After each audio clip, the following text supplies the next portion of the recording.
Bonjour à tous, j'espère que vous allez bien. Alors vous allez très vite le remarquer, mais de mon côté je suis pas au top de ma forme. Ça fait 3 jours que je suis malade et je pensais qu'aujourd'hui je n'arriverais pas à filmer parce que j'ai des quintes de toux, je me mouche, enfin je vous passe tous les détails. Et en fait j'ai réalisé que je ne vous ai jamais proposé de vidéo autour de la thématique comment se maquiller lorsqu'on est malade. Et pourtant ça fait quand même quelques années que je suis sur YouTube, donc je me suis dit qu'aujourd'hui j'allais remédier un peu à la situation parce que lorsque je n'ai pas un rhume comme là aujourd'hui, je suis aussi allergique au pollen de printemps, donc le fait de se moucher, etc. Et ben je connais un petit peu. Donc c'est sûr que lorsque je me maquille, j'ai développé des petites techniques et j'utilise des petites astuces pour faire en sorte que mon maquillage ne ressemble pas à rien au bout d'une heure ou 1 heure et demie. Du coup aujourd'hui je vais vous montrer comment passer de ça à ça. Je vais réaliser un maquillage plutôt lumineux parce que lorsque je suis malade, c'est sincèrement tout ce que je recherche. Et je vais partager avec vous des petites techniques, des produits qui fonctionnent particulièrement bien lorsqu'on est malade.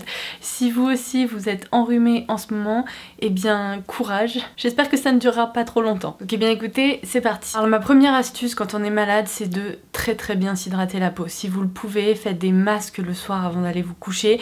Le matin, votre peau vous dira merci parce que surtout si comme moi vous avez une peau qui a tendance à être très vite déshydratée, vous allez voir il y a des petites peaux mortes qui vont apparaître, vous allez avoir les contours du nez complètement gercés, etc.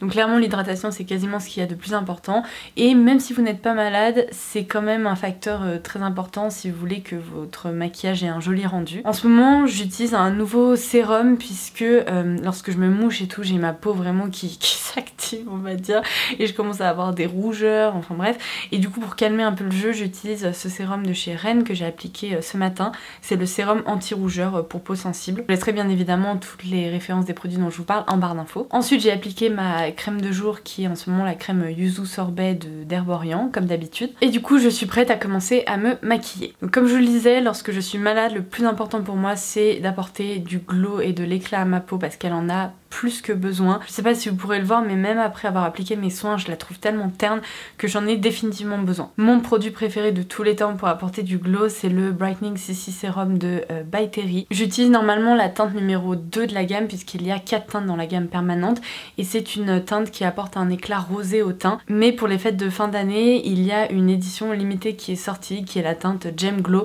que je trouve sublime, qui apporte presque encore plus d'éclat que toutes les autres, donc c'est celle dont je me sers en ce moment et qui me sauve tous les jours. Si vous ne connaissez pas ce produit, c'est un produit assez magique, donc vous pouvez vous servir en tant que base de teint, vous pouvez également le mélanger à votre fond de teint ou le porter seul. C'est un hybride entre un soin et un produit de maquillage, donc c'est vraiment une texture de sérum. Donc moi j'en applique à peu près 2 pompes. Vous voyez, c'est un produit assez liquide comme ça, mais qui contient plein de particules qui apportent énormément d'éclat au teint.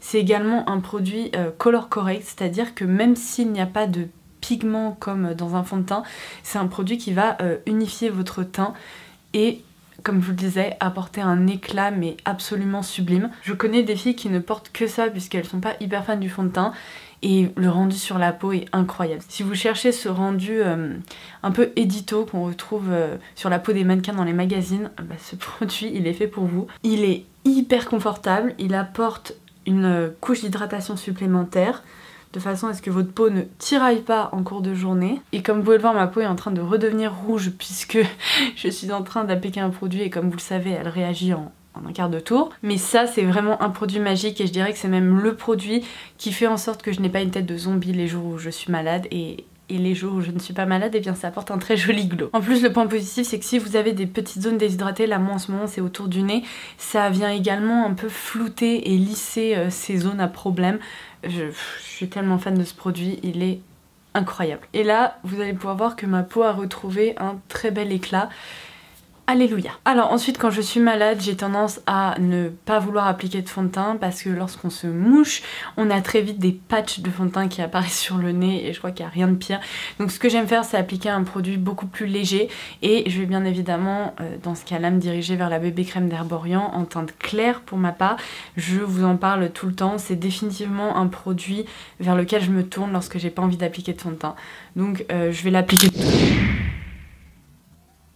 Je viens de me faire agresser par la bébé crème. Au secours, mais c'est vraiment pas ma journée, je vous jure. Donc je vous disais, je vais répartir la matière au doigt. Et vous pouvez très bien répartir la matière au doigt. Moi je vais utiliser tout simplement un petit pinceau plat, de façon à appliquer le moins de produits possible et de l'étirer au maximum. Parce que là j'ai juste envie d'apporter une petite couche de couvrance, mais très très légère, parce que c'est vraiment pas nécessaire d'en appliquer trop comme je vous disais, sinon ça va faire des patchs. Ce qui est bien avec l'utilisation de bébé crème lorsque vous êtes malade, c'est encore une fois une couche d'hydratation supplémentaire. C'est pas un produit qui va vous déshydrater la peau, au contraire c'est bien sûr un produit encore hybride soin make-up. Et c'est ce que j'aime vraiment lorsque je suis malade, parce qu'on a déjà tellement mal à l'intérieur qu'on n'a pas envie d'avoir la peau qui tiraille ou qui soit inconfortable. Et un conseil, si vous êtes malade et que vous avez pourtant des petites imperfections à cacher, des petits boutons ou quoi, appliquez une fine couche de fond de teint ou de bébé crème, idéalement comme je vous le disais, une bébé crème, et après utilisez votre anti-cerne ou votre correcteur pour corriger de façon plus localisée. Ça vous évitera d'avoir des zones hyper irrégulières qui apparaissent en cours de journée. Voilà pour le teint. Je vais maintenant passer à l'anti-cerne, et là encore je ne veux surtout pas un anti-cerne qui soit trop épais, qui va venir placarder le contour de mes yeux, parce que lorsqu'on est malade, on est souvent fatigué, on a la peau du contour de l'œil qui marque encore plus parce qu'elle est souvent déshydratée, donc buvez bien et optez pour une texture assez hydratante, encore une fois, assez fine et qui apporte de l'éclat. Donc en ce moment, moi j'aime beaucoup cet anti-cerne que je vous ai présenté dans mes favoris du mois.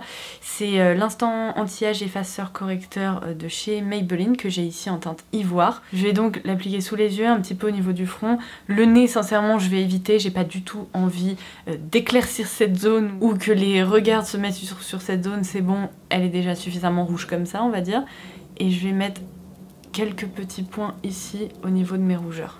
Et ça, je vais venir le travailler au doigt. Vous pouvez utiliser une éponge aussi, mais là c'est vraiment une volonté que de bien répartir la matière et qu'il n'y ait pas d'excédent d'anti-cerne. Si vous le pouvez aussi, optez pour une teinte plus claire que votre peau, parce que ça viendra un peu éclaircir les zones que vous avez envie de corriger. Alors typiquement si c'est un bouton, prenez la même couleur que votre peau, c'est pas nécessaire d'opter pour une teinte plus claire. Par contre vous voyez là le contour des yeux, ça fait vraiment un effet coup de boost au réveil, et c'est quand même non négligeable. En fait, l'astuce principale lorsqu'on est malade, c'est de travailler les couches de produits les plus fines possibles. Parce que dès que vous allez commencer à appliquer des textures hyper épaisses qui marquent, etc., c'est là où vous allez commencer à remarquer que votre teint ne ressemble pas vraiment à ce que vous vouliez. Et avec mon petit pinceau plat, je vais repasser une dernière fois pour retirer les excédents de matière, bien diffuser tout ça.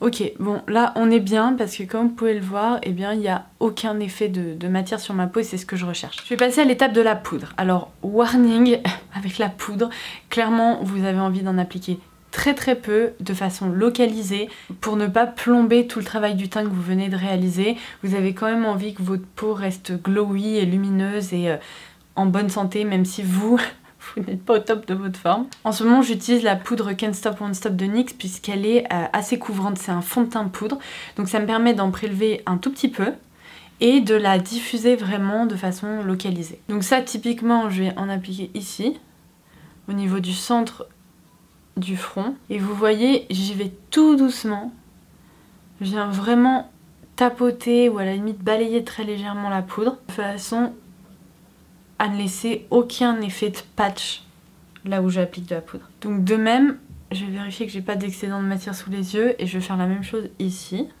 Je viens d'en prélever un tout petit peu sur mon pinceau, je vais retirer l'excédent et là je vais tapoter très légèrement mon nez. De même parce que si je me mouche, je sais que ça va un peu déplacer la bébé crème, donc il vaut mieux la fixer un petit peu. Et voilà, c'est suffisant et comme vous pouvez le voir, je garde tout le glow que je viens de travailler. Alors quand on est malade, il n'est pas question de se lancer dans un contouring du nez ou que sais-je. De toute façon, vous allez vous moucher, donc ça ne servira strictement à rien. En revanche, je vais un tout petit peu creuser mes joues ou les définir, on va dire, de façon légère. Puisque lorsque je suis malade, j'ai tendance à avoir le visage un peu plus bouffi que d'habitude. Donc ça permet de limiter les dégâts Donc je vais utiliser la teinte Fawn du contour kit d'Anastasia Beverly Hills avec un pinceau précis comme ça, juste vraiment pour définir à cet endroit là. Et je vais rajouter un tout petit peu de structure ici au niveau du front, vous allez voir. De toute façon normalement les contours du visage c'est pas vraiment une zone que vous allez toucher, donc vous pouvez vous amuser un peu plus. La seule règle c'est vraiment n'en faites pas trop parce que le reste de votre teint sera plus minimaliste et si vous commencez à vous lancer dans un gros contouring ça va être un peu bizarre, ça va être trop contrasté. En fait si je fais ça c'est vraiment pour faire ressortir mes pommettes et comme ça quand j'appliquerai du blush ça sera plus joli. J'en ai appliqué ici un petit peu au niveau des tempes. Alors maintenant je vais opter pour un petit blush bonne mine. Lorsque je suis malade j'aime bien les petits roses comme ça ou les pêches. Là aujourd'hui je vais appliquer celui-ci parce que je trouve qu'il me donne un joli éclat au teint. Donc c'est le Pink Pop de Clinique. Et comme vous pouvez le voir il est très très apprécié.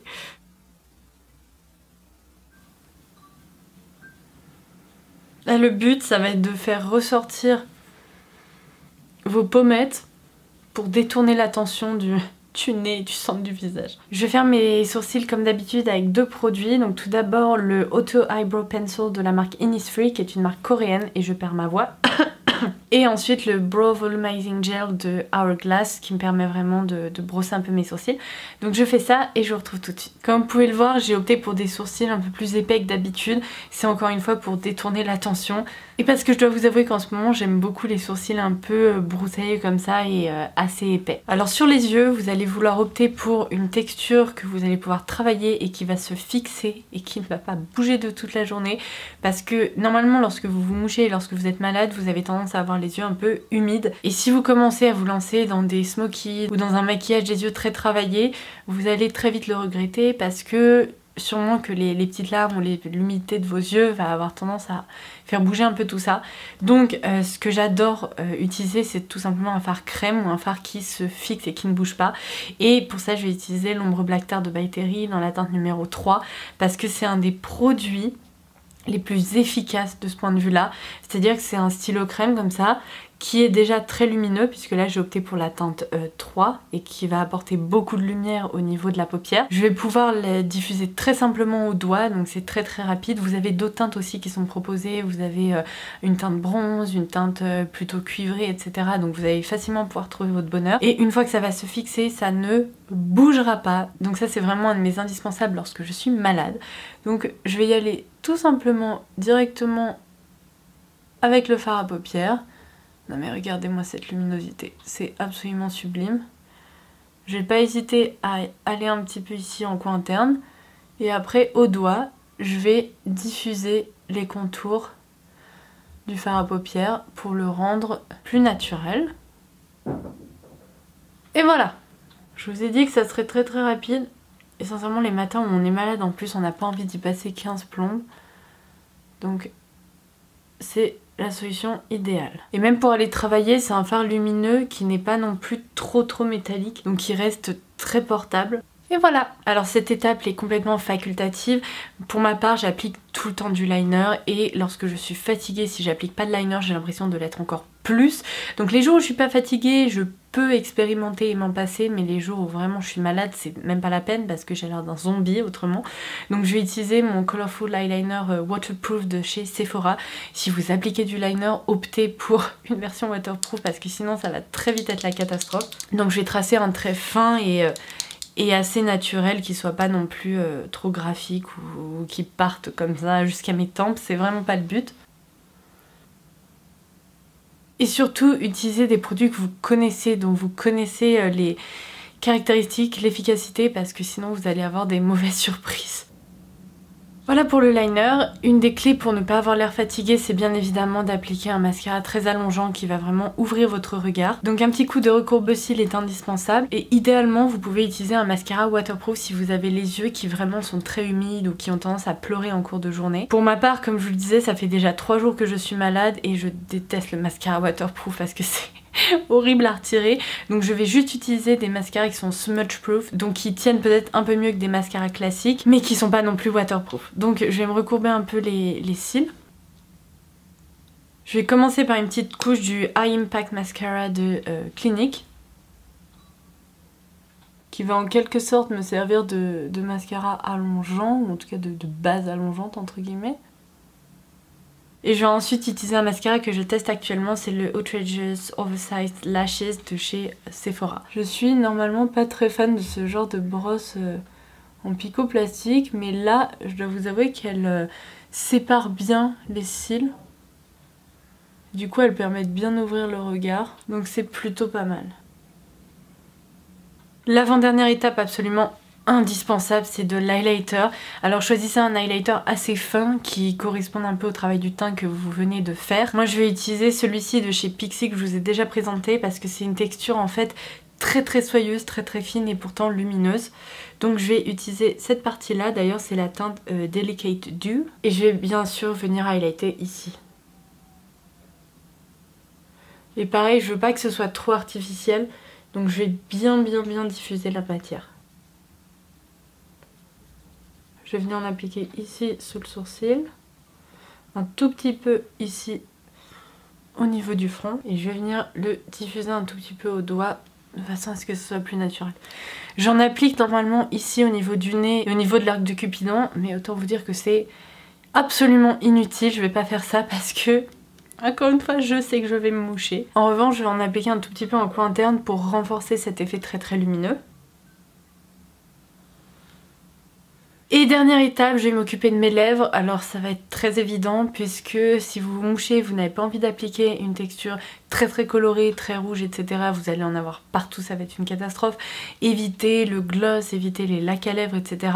Optez soit pour une texture vraiment sans transfert. Donc par exemple un crayon à lèvres, après je vous préviens, ça risque d'être assez déshydratant et pas très confortable en très peu de temps. Du coup ma solution préférée c'est d'appliquer du baume à lèvres. Alors pour éviter d'appliquer un baume à lèvres transparent et complètement classique, ça peut être une option, hein. Vous savez que j'aime beaucoup les baume à lèvres Sugar de la marque Fresh, donc là c'est la teinte Spice et ça permet à la fois de prendre soin des lèvres, de les rendre confortables et de faire en sorte qu'elles ne tiraillent pas, mais en plus d'apporter une légère coloration. Du coup c'est exactement ce que je vais appliquer aujourd'hui.